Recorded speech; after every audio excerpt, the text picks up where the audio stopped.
الحمد للہ رب العالمین والصلاة والسلام علی سید الانبیاء والمرسلین وعلی آلہ واصحابہ اجمعین۔ میں مولوی صدیق اکبر، یوٹیوب چینل اسرا ٹی وی سے۔ تعلیم دارا شکوہ کی تعلیم کے واسطے اس وقت کے بہترین اساتذہ بلائے گئے تھے۔ ان میں مولانا عبداللطیف صاحب سلطان پوری اور ملا میرک شیخ ہروی کا عبدالحمید نے تذکرہ کیا ہے۔ خطاطی کے لیے عبدالرشید ویلمی جیسا استاد نصیب ہوا۔ شعر و شاعری کا ذوق مغلیہ شہزادوں کو وراثت میں ملا تھا۔ تصوف سے بھی اسے خاص ذوق تھا۔ سنسکرت اس نے بنارس میں رہ کر وہاں کے بہترین پنڈتوں سے سیکھی تھی۔ بے شک اس کو ہر قسم کی ترقی کے لیے قدرت نے بہترین موقع عطا فرمایا تھا، مگر اس کی فطری خود پسندی نے اس کو غلط راستے پر لگا کر اسلام کی جگہ الحاد کا حامی بنا دیا۔ اس کی تصانیف کی ترتیب صاف طور پر بتاتی ہے کہ وہ کس طرح آہستہ آہستہ زندقہ اور الحاد کی طرف جا رہا ہے۔ اس کی سب سے پہلی تصنیف سفینۃ الاولیاء ہے۔ اس کتاب کو اس نے اس وقت لکھا ہے جب وہ 25 سال کا نوجوان تھا۔ یہ کتاب 27 رمضان 1049 ہجری کو ختم ہوئی۔ اس میں 411 بزرگان دین کے مختصر حالات ہیں اور 2 فصلوں پر منقسم ہے۔ اس میں اس نے اپنے نام کے ساتھ حنفی و قادری کے الفاظ بھی بڑھا دیے ہیں۔ اس کے 3 سال بعد 28 برس کی عمر میں 1052 ہجری میں اس نے سکینۃ الاولیاء لکھی۔ یہ کتاب اس کے پیر ملا شاہ بدخشانی کے مرشد حضرت میاں میر کے حالات میں ہے۔ ان کو دارا شکوہ باری تعالیٰ کہا کرتا تھا۔ چوں عیشا در کوہائے نواحی قصبہ باری عزت گزیدہ بودند من اشارہ حضرت باری تعالیٰ میں گفتم۔ اسی وقت سے اس کو الہام یا ندائے غیبی کا تجربہ ہونا بھی شروع ہو جاتا ہے۔ چنانچہ اس کتاب کی دیباچے میں لکھتا ہے کہ اس نے ایک ندا سنی کہ اللہ تعالیٰ کی طرف سے ایک ایسی چیز ملے گی جو آج تک کسی بادشاہ کو نہیں ملی، اور اس کی تعبیر یہ ہے کہ اس نے ملا بدخشانی کے ہاتھ پر بیعت کی۔ پھر اس نے رسالہ حق نما لکھا۔ اس میں واصل الی الحق ہونے کے متعلق مختلف مدارج بتائے ہیں، اور لکھا ہے کہ اس رسالے کو صرف ایسے شخص کو پڑھنا چاہیے جس کی ہدایت کے لیے ایک مرشد موجود ہو۔ پھر لکھتا ہے کہ اہل اللہ اور عارف اس رسالے کو پڑھیں گے۔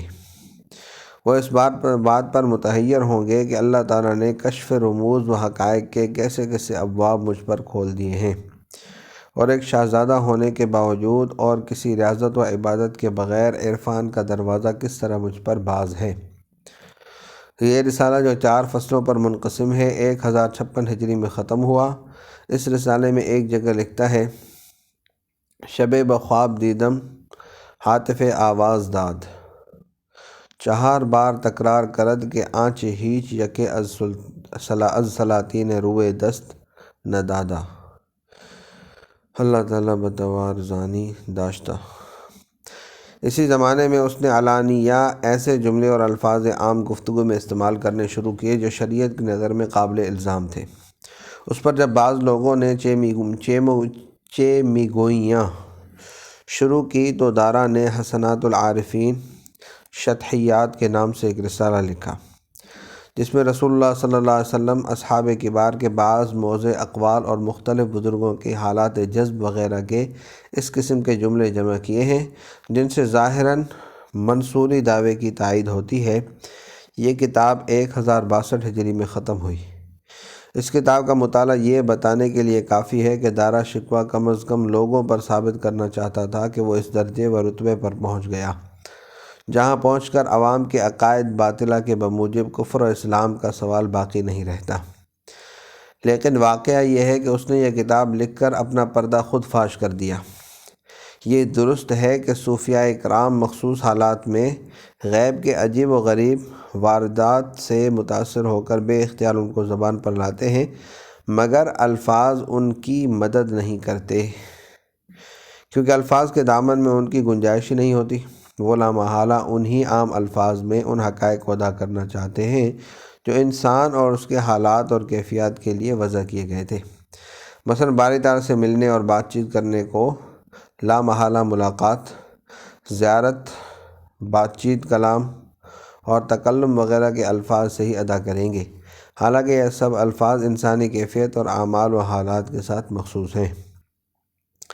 باری تعالیٰ عز اسمہ سے ملاقات کی جو صورت ہو سکتی ہے، انسانی الفاظ اس کو ادا بھی نہیں کر سکتے، کیونکہ وہ کیفیت نہ عام انسانوں نے دیکھی نہ اس کے لیے ان کے پاس الفاظ ہیں۔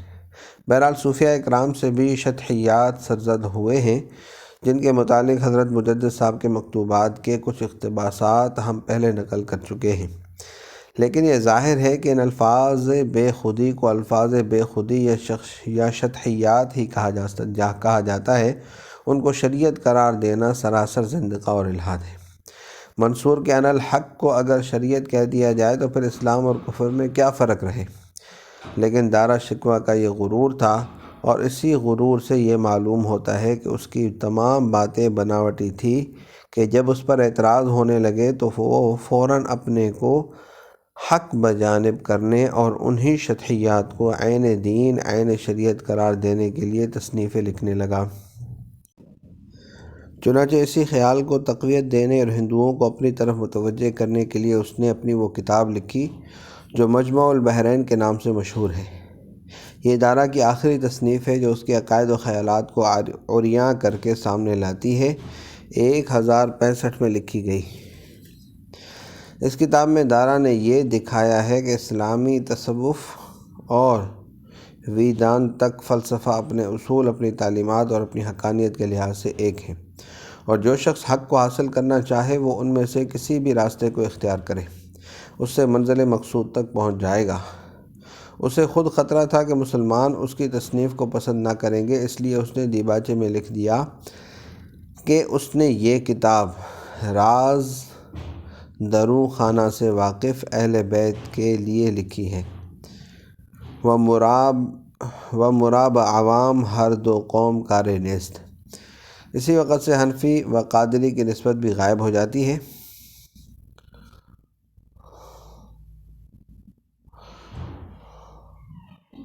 اس کے بعد وہ اس قسم کی کتابیں خود نہیں لکھتا بلکہ اپنے ملازمین سے بھی لکھواتا ہے۔ ان میں سب سے زیادہ مشہور رسالہ وہ ہے جو اس کے منشی چندر بھان نے مکالمہ دارا شکوہ و باب العمل کے نام سے ترتیب دیا ہے۔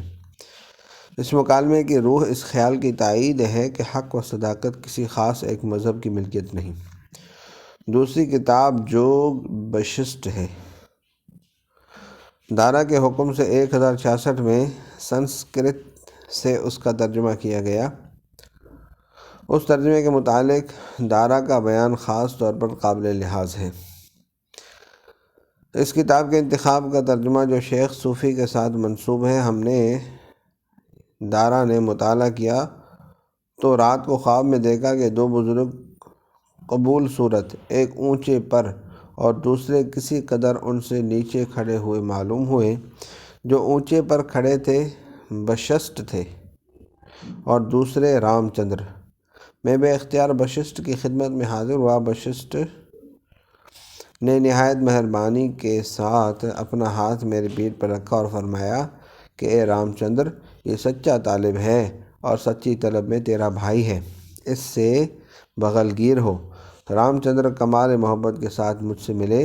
اس کے بعد وششٹھ نے رام چندر کے ہاتھ میں مٹھائی دی تاکہ مجھے کھلا دے۔ میں نے وہ شیرینی کھائی۔ اس خواب کے دیکھنے پر ترجمے کی خواہش از سر و نو زیادہ ہوئی، اور دربار عالی کے حاضرین میں سے ایک شخص اس خدمت پر مقرر ہوا اور ہندوستان کے پنڈتوں سے اس کتاب کے لکھنے میں اہتمام و انصار کرایا۔ منہاج السالکین، ترجمہ جوگ بشسٹ۔ صلی اللہ تعالیٰ علی حبیب سیدنا محمد وعلی آلہ و اصحابہ اجمعین برحمتک یا ارحم الراحمین۔